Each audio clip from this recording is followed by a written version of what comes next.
diurético en general del uso de antihipertensivos. La idea es que conversemos, básicamente, esta información. Tenemos a las 18:30 y es que veamos una diapositiva y van a estar disponibles luego para que ustedes puedan revisar con mayor detalle. ¿Qué cosa dijo? 18:30. Probablemente ustedes ya han visto la fisiología, ¿cierto? La regulación adrenérgica. ¿Han visto o saben qué es la adrenalina? ¿Sí? Perfecto. Hoy día vamos a conversar sobre el bloqueo, la población del sistema adrenérgico. Y vamos a conversar brevemente sobre la modulación del eje del torticanto, lo que estaba conversando, del eje ciprina, angiotensina, aldosterona. Y también vamos a hablar de cómo algunas acciones sobre el tono del músculo isovascular permite tener un efecto periférico de control de la hipertensión. Y vamos a hablar muy general, de forma muy general, sobre el uso de algunos diuréticos, ¿sí? Que tienen acción o aplicación en el tratamiento de la hipertensión. Entonces, esta es la tabla que me gustaría que recordáramos al final del día. Tenemos 4 grupos de fármacos. Vamos a comenzar con el primero, los diuréticos. Como dice el nombre, los diuréticos son aquellos fármacos que regulan el volumen intravascular, ¿cierto? Esta regulación del volumen intravascular se alcanza por acción directa sobre el riñón, particularmente sobre la nefrona. ¿Sí? Este es un diagrama general donde podemos no entrar en detalle sobre la fisiología.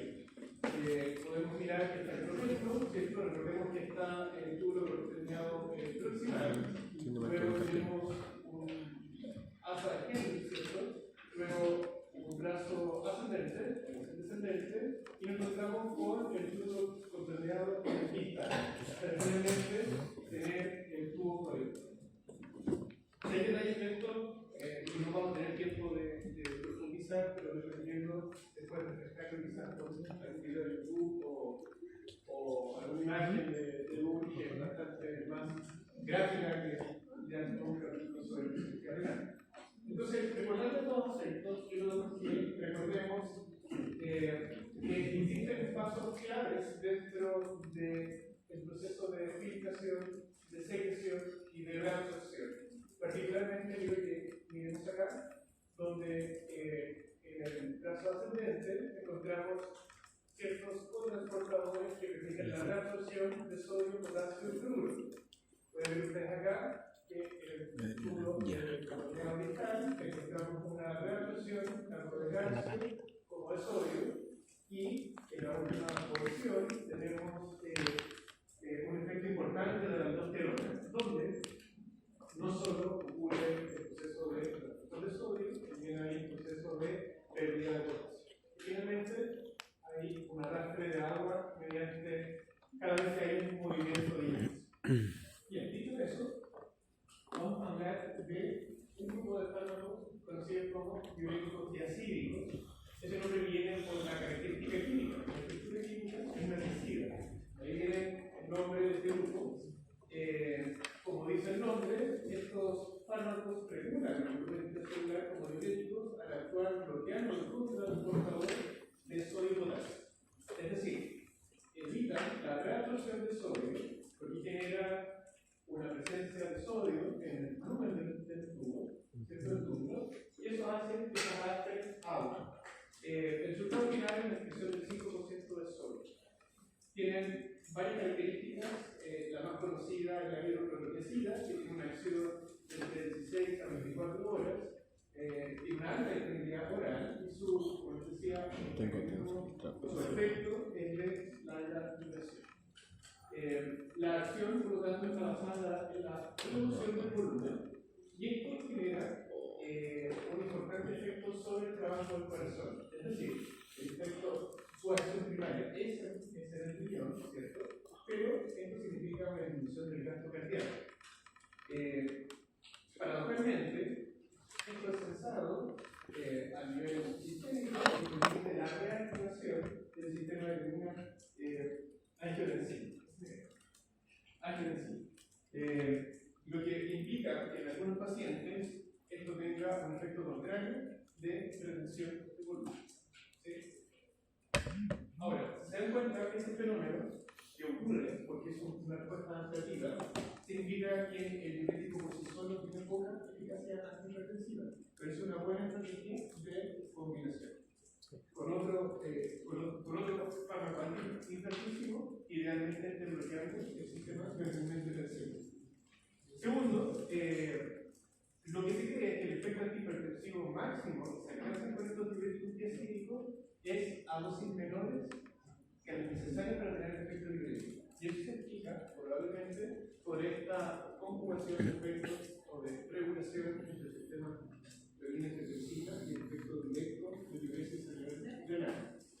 Cuando se refiere a que hay un fármaco hipertensivo que bloquea el sistema de renina angiotensina y ahí sirve el antibiótico para... Hay que enviar más efectos. Porque el efecto diurético lo vas a tener, ¿sí? Pero en una estrategia antihipertensiva, por sí solo, no va a lograr tener el objetivo farmacológico.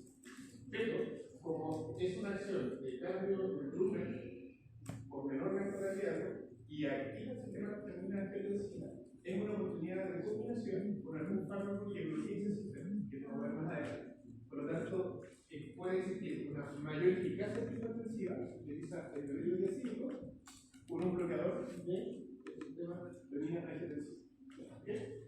Bien, indicado en pacientes con hipertensión basada en el dato primario para compensar o acordarse de la aplicación de los diuréticos. Son aquellos pacientes donde hay un cambio en el volumen intravascular. Muchas veces existe una nefropatía primaria, es decir, hay una falla renal y lleva una hipertensión. En ese caso, estos diuréticos son de elección. Otros diuréticos conocidos ya no por el nombre químico, sino por el sitio de acción, son los diuréticos de Lassa, uno de los más conocidos dentro del esquema, porque actúan a ese nivel, bloqueando el flujo transportador de sodio, potasio y cloruro. Esto genera una extensión mayor del 25% de sodio y que impide también el arrastre de agua. La duración es moderada, hasta 6 horas, tiene eficacia como eficiente hipertensiva moderada y está indicada en pacientes donde nuevamente existe una nefropatía avanzada y lleva a una hipertensión. Puede ser una buena opción en aquella hipertensión que está acompañada o es originada por una falla en el renal. El otro subgrupo dentro de este grupo de fármacos que actúan a nivel de la reducción del volumen intravascular son aquellos que conocemos como ahorradores de potasio. Como dice el nombre, estos fármacos actúan a este nivel, bloqueando los canales de sodio y también la acción de testosterona. El resultado de esto, como ustedes imaginarán, es el bloqueo de la reabsorción de sodio sin pérdida de potasio. La duración también es moderada, son mucho menos eficaces que las tecidas y los diuréticos de Lassa, que veíamos anteriormente, y son también usados en combinación con otros fármacos para corregir la expresión de potasio. Vamos a mirar de que existen fármacos que con la acción antihipertensiva generan un importante cambio, una eliminación, una excreción de potasio en el renal. Entonces, este grupo de fármacos que no solo corrigen el volumen intravascular, es un efecto antihipertensivo, sino que también previene el efecto secundario de otros fármacos en la pérdida de potasio. Por lo tanto, aquí la estrategia no solo es para tener una mayor eficacia antihipertensiva, sino también para evitar la hipocalemia de los efectos secundarios. Nuevamente, para pacientes donde la hipertensión está basada en una nefropatía crónica. Esto es resumen. No sé, yo luego no sé donde está la comparación de la biodisponibilidad, de la disponibilidad media, de los diuréticos de Lassa, los diacídicos, los ahorradores de potasio, y ustedes pueden ver ejemplos como la hidroxicloroquina, una de las más conocidas, la furosemida y la pirografina.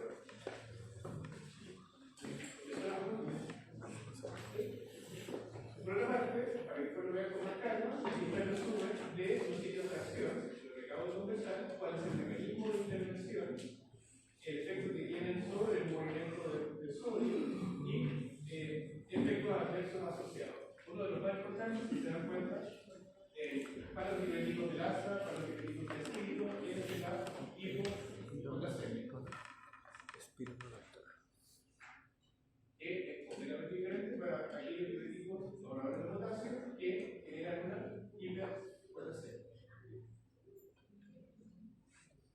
Bien, ahora quiero comentar sobre otro tipo de fármacos que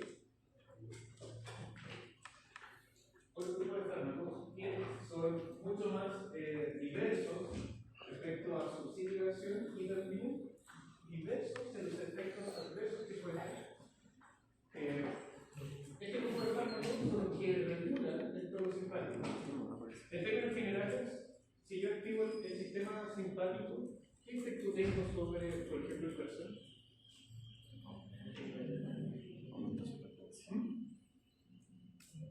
Si tengo una acción beta agonista, ¿qué pasa con eso? Aumenta la presión. ¿Aumento de qué? Ya, ¿y enotropismo? Cronotropismo, ¿cierto? Hay mayor actividad del corazón. Y si tiene una acción agonista, alfa, ¿qué es lo que preférico, ¿cierto? Vasoconstricción. Ok. En la mayoría de los casos de las hipertensiones asociadas a una hiperactividad del sistema simpático está asociado a pacientes que son jóvenes. La mayoría de los pacientes jóvenes que tienen hipertensión es una hipertensión instalada no por la citopatía, como veíamos anteriormente, sino que por una hiperactividad del sistema simpático. Por lo tanto, la mayoría de los fármacos que vamos a ver ahora son fármacos que tienen efectos adversos importantes, pero que son de elección para aquellos pacientes hipertensos jóvenes. Bien, antes de avanzar, quiero mostrarles que existen hartos y amplios fármacos. Mi idea es que lo lean ustedes con más calma, solo mencionan los más conocidos. Por ejemplo, para tener el efecto antihipertensivo, tenemos que generar el efecto contrario que ustedes conversaban por la activación de tanto los receptores alfa y beta. Y eso significa tener antagonistas para los receptores alfa. Sin embargo, tenemos varios tipos de receptores, alfa 1, alfa 2 y lo mismo para los beta.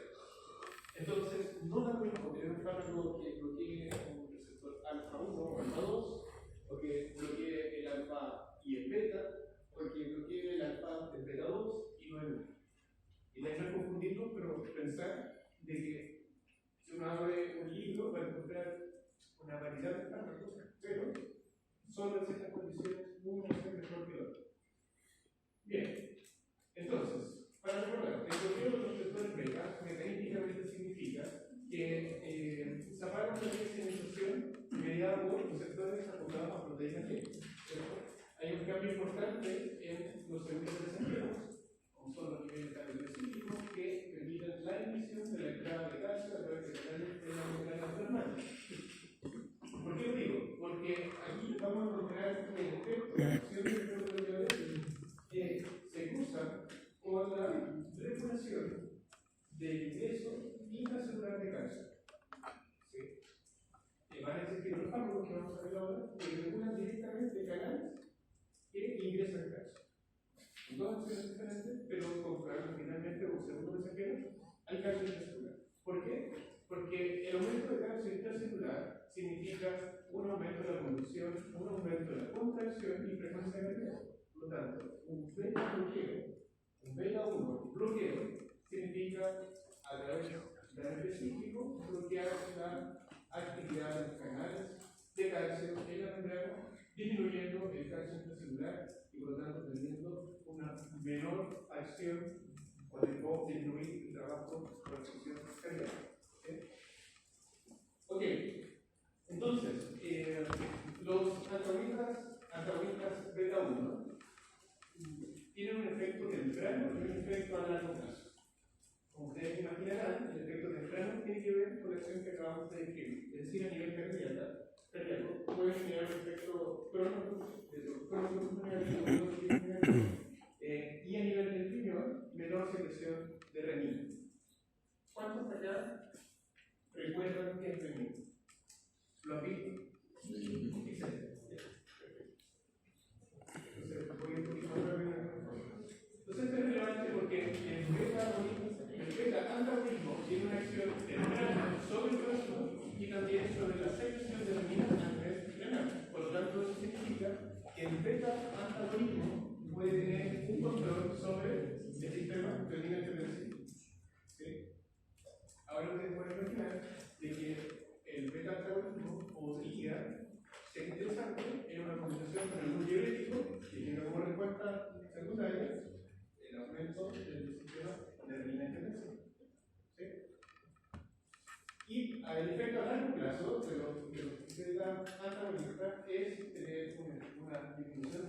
hipertensión vascular periférica. Resultado de esto, entonces, es una disminución de la presión arterial sin hipotensión.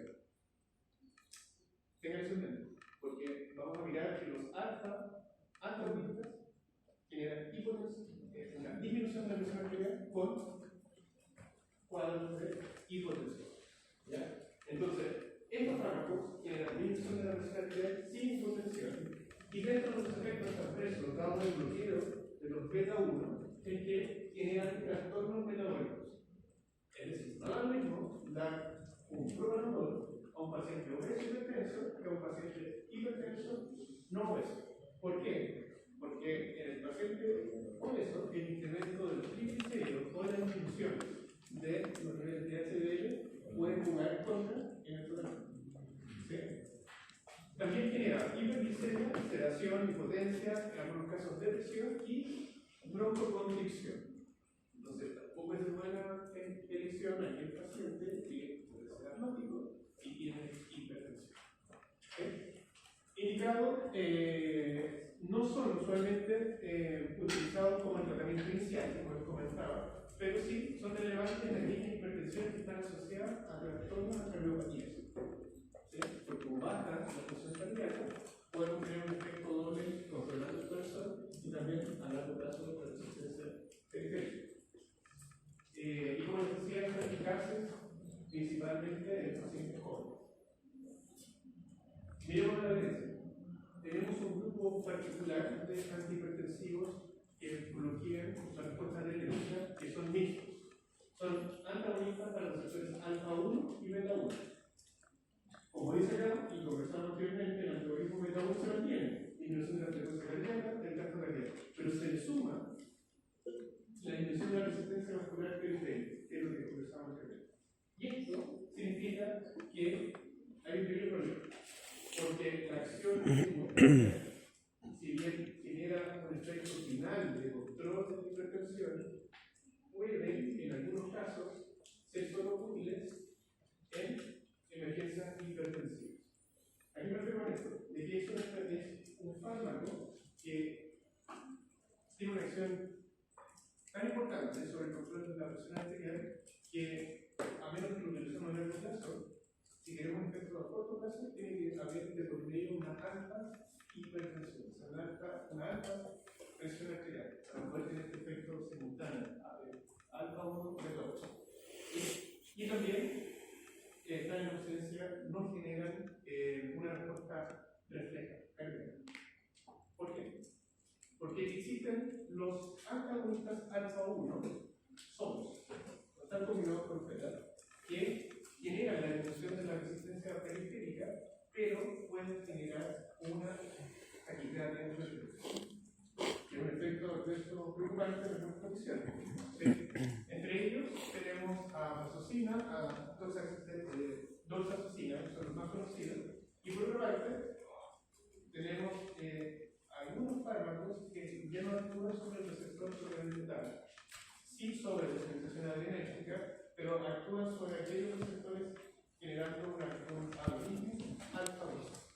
¿Sí? Esto genera una reducción de la señal simpática, pero como les decía, no a nivel vascular, sino a nivel central.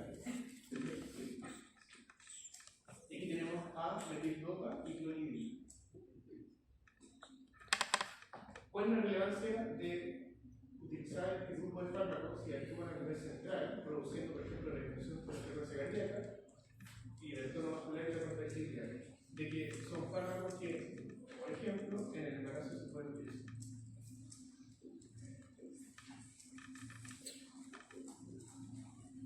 El tercer grupo es el que actúa sobre un tipo particular de canal de calcio, que conocemos como canal de calcio tipo L. Este grupo de fármacos son conocidos popularmente por el tipo de estructura. Los conocemos como, aquí hay un error, me equivoqué, me lo voy a sentar para que no se me voy a hablar acá. Son conocidos como dihidropiridinas y no dihidropiridinas.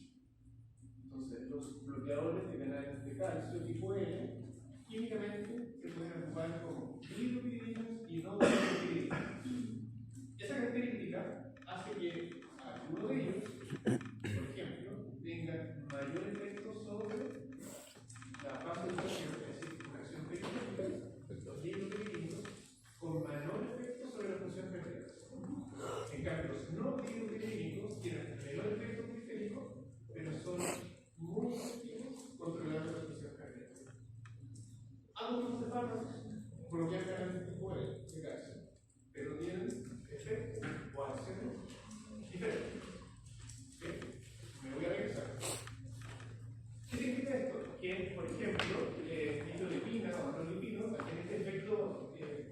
aumentador de la acción periférica, uno de sus principales efectos adversos es la hipotensión o generar edema. El edema se genera porque en las arteriolas es donde está presente el receptor tipo E, el canal de calcio tipo E, y no en los venas. Si estos fármacos actúan bloqueando acá, generando una vasodilatación, este número, este diámetro, es grande. Por lo tanto, llega a mayor volumen de sangre. Y la fécula no cambia su diámetro. Por lo tanto, hay una mayor retención del líquido que debe esperar para ser vaciado o ingresar a la masa. Por lo tanto, hay un periodo en el que parte sangre la derecha incluye la generación de la derecha. Por otra parte, como decía, de la familia de los deseos no tiene efecto. El efecto de vaciación en las extremidades que se deben característicos que producen aquellas diglipiridinas. Sin embargo, uno de los efectos adversos importantes son las inflamaciones en casos de especificidad.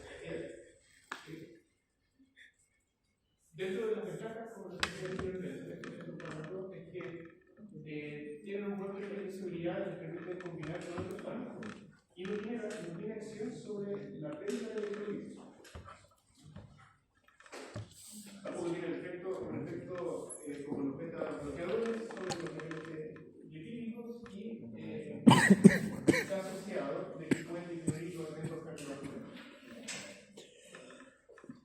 Entonces, en resumen, los bloqueadores de canal de calcio tipo E son utilizados no solo para la hipertensión, también para arritmias cardíacas, particularmente aquellas que tienen acción directamente en el corazón. En angina, lo que tiene acción sobre el corazón, el mecanismo es el bloqueo de los canales tipo L de calcio, impidiendo el ingreso de calcio y por lo tanto disminuyendo la contractividad del músculo liso. Y esto genera un relajo periférico, vascular, o también en la célula mecánica.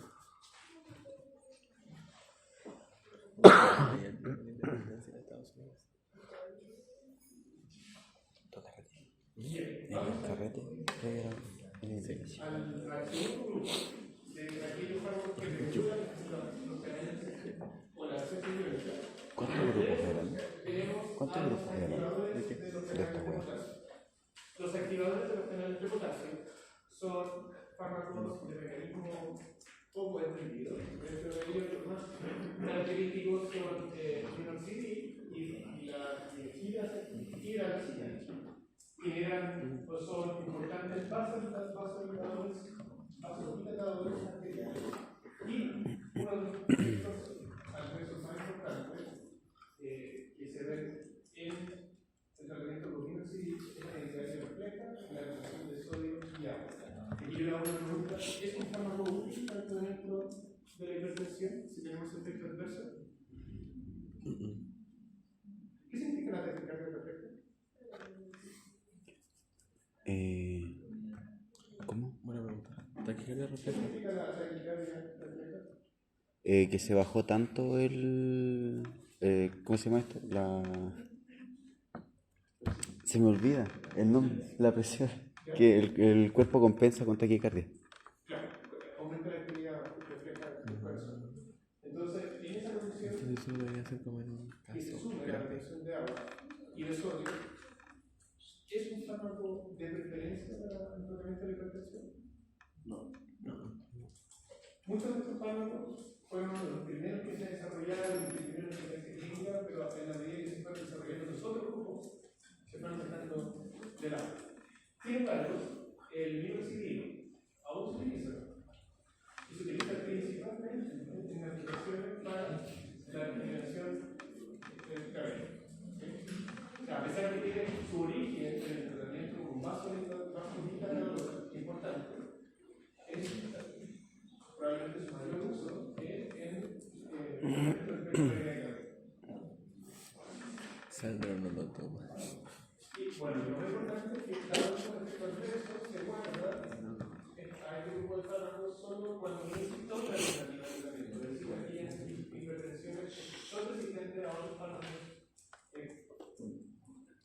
antihipertensivo.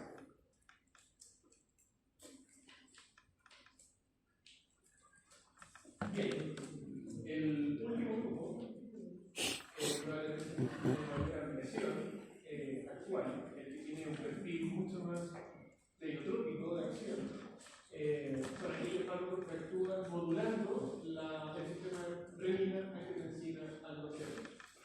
Como ustedes dijeron que se acuerdan, solo voy a hacer un pincelazo de esto. Recordemos que frente a una hipotensión, el riñón puede secretar renina, ¿cierto?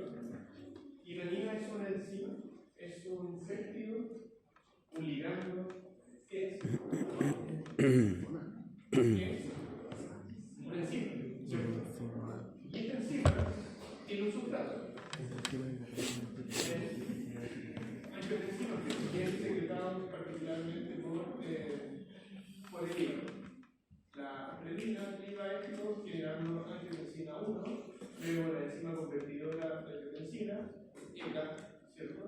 A nivel pulmonar puede derivar la angiotensina generando la angiotensina 2. Y es esta la que tiene efectos biológicos, ¿cierto? Entre ellos la vasoconstricción, la disminución de la tasa de filtración glomerular y también menor producción de orina. Y esto, sumado a que la acción de angiotensina puede liberar aldosterona, lleva a la reducción de sodio y agua. Ambos eventos en conjunto generan la hipertensión arterial. ¿Hasta qué hora tenemos? Sí, 4. ¿Enseguida 18?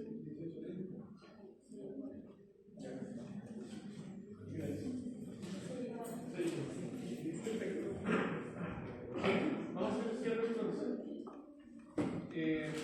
Estas son las últimas dos diapositivas.